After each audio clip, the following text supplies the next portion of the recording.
Donald Trump is destroying Black history in front of our very eyes. While we are distracted with gas prices and groceries, are the prices that you're paying at the grocery store and gas pump going down?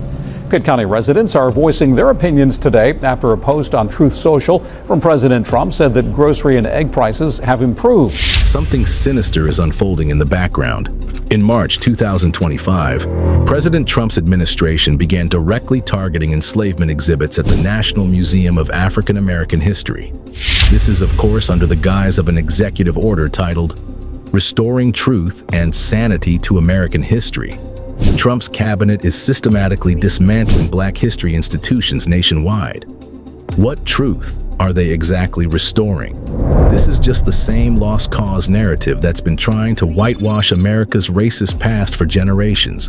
And the most disturbing part in all of this is that nobody's talking about it. Let's start with the first thing on Trump's crosshairs: the National Museum of African American History and Culture. Just a few years ago, a high school teacher named Adam Sanchez stood with his students in the lower level of the museum, where the story of enslavement and the Middle Passage is told. He watched as tears streamed down one student's face. The class gathered in a quiet space, processing what they've just witnessed. Everyone understood why he had tears in his eyes.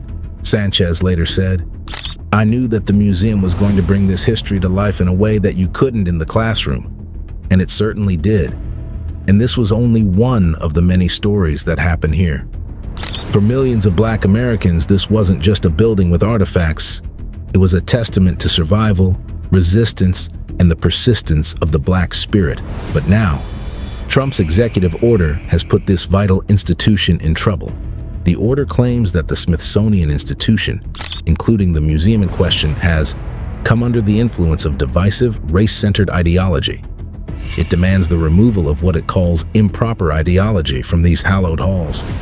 The truth about enslavement, according to this administration, makes America look bad, as if the history of America was rainbows and butterflies to begin with, something President Trump refuses to acknowledge.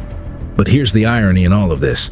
This same museum was championed by Republican President George W. Bush, who signed the bill authorizing its federal funding.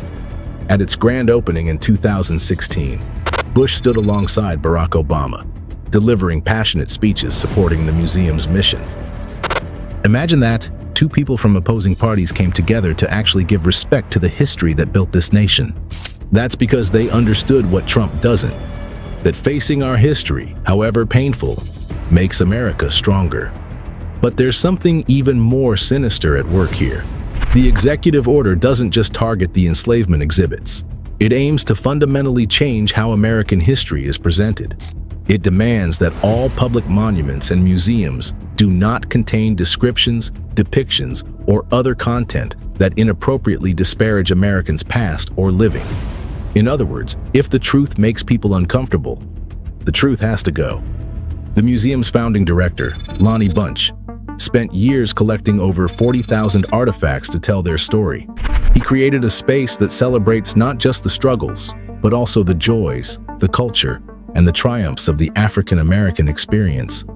Now, with a single signature, Trump is threatening to sanitize this history, to make it more comfortable for those who'd rather not face the truth. But the war on Black history isn't just happening in museums. In January 2025, President Trump's administration sent an official message to all federal departments and offices. The message, addressed to department leads and key personnel, seemed bureaucratic on the surface, but its contents were chilling. Create a plan for eliminating DEI employees from the federal workforce. The departments were given until January 31st to complete this task. But Trump's administration couldn't even wait that long. A second message soon followed, and it was more urgent than the first. This one didn't just ask for plans. It ordered department leaders to begin firing DEI employees immediately. According to Trump, this move was meant to stop what he called racism within the government. He labeled these DEI programs, initiated by President Joe Biden, as both illegal and immoral. When he signed the executive orders to dismantle them, he referred to DEI as an identity-based spoil system, claiming it robbed hard-working Americans of job opportunities. And by hard-working Americans, he meant white Americans. And this attack on diversity didn't stop at government doors. The executive order encouraged federal agencies to explore ways to influence the private sector to eliminate their own DEI initiatives. The goal was to dismantle diversity programs across the entire country, and we're already seeing the impact. Major companies like McDonald's, Meta, Target, and Walmart have responded to this pressure. Walmart, for example, shut down a racial equity center it had created in 2020, an initiative that had received $100 million in investment. The decision to abandon this project was made under federal pressure. At one time in this country, black people were enslaved. They were looked down upon. White people saw themselves as superior, but our people fought for freedom. In the late 1800s, they achieved emancipation. Still, racism persisted. White mobs stormed black towns, burning them to the ground. Yet black people continued to fight for their rights. In the early 1900s, we saw countless black heroes rise up and advocate for our community. Over time, their efforts led to critical progress. By dismantling these programs, Donald Trump isn't just cutting jobs. He's trying to erase the progress we've made, and with it, a part of black history. The two executive orders aimed at DEI pose a serious threat to the diversity we've achieved in both government and the private sector. But this systematic dismantling of black progress isn't happening in isolation. It's part of a broader agenda, one that reaches far beyond office buildings and corporate boardrooms. What makes this attack on black history so dangerous is its subtlety. The executive order doesn't explicitly ban the teaching of enslavement or segregation. It doesn't outright forbid museums from discussing civil rights, but instead, it does something far more insidious. It uses federal funding as a weapon. Under the order, any museum or institution receiving government funds must undergo an ideological review. A team handpicked by the administration will examine every exhibit, every educational program, and every historical text. Their job is to basically identify and remove what they call divisive narratives that undermine national cohesion.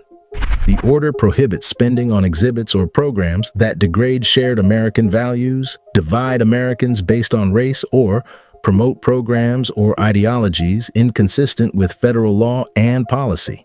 In other words, if you want to keep your funding, you better make history more comfortable. We're already seeing this strategy at work. On the National Park Service's Underground Railroad websites, there have been subtle but noticeable changes in how Harriet Tubman's story is framed.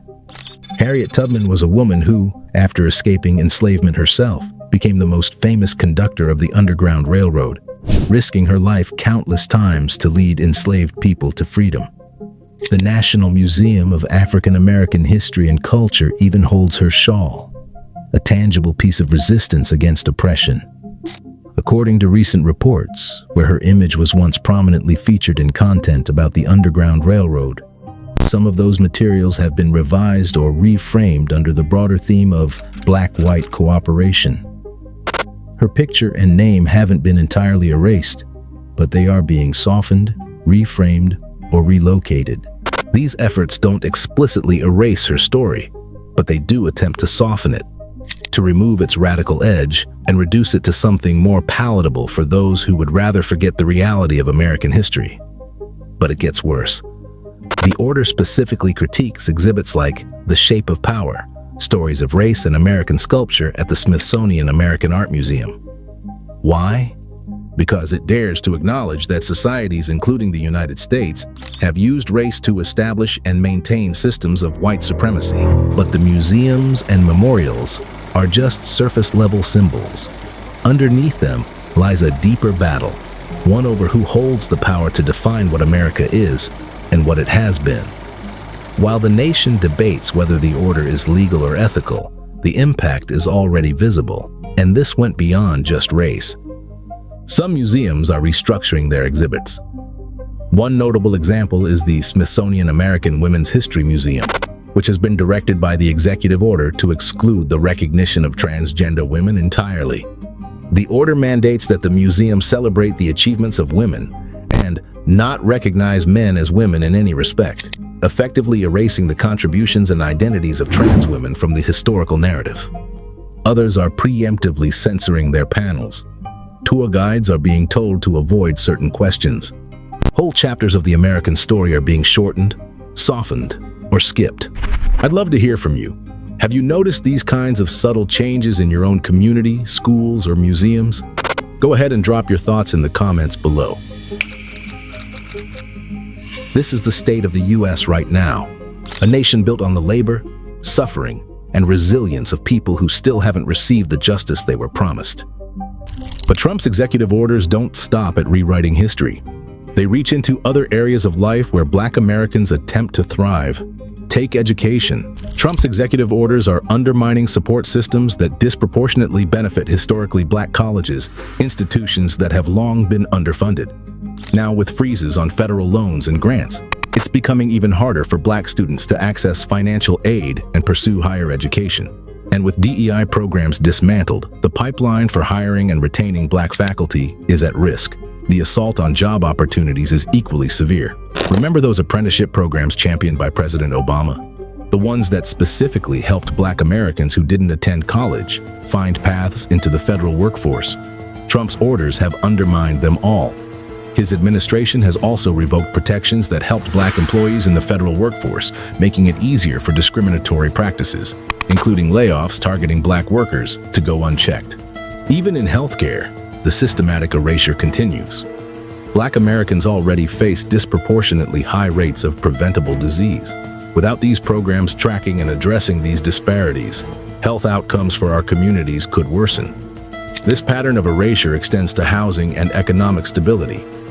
The administration has slashed funding for anti-homelessness efforts, specifically targeting the U.S. Interagency Council on Homelessness.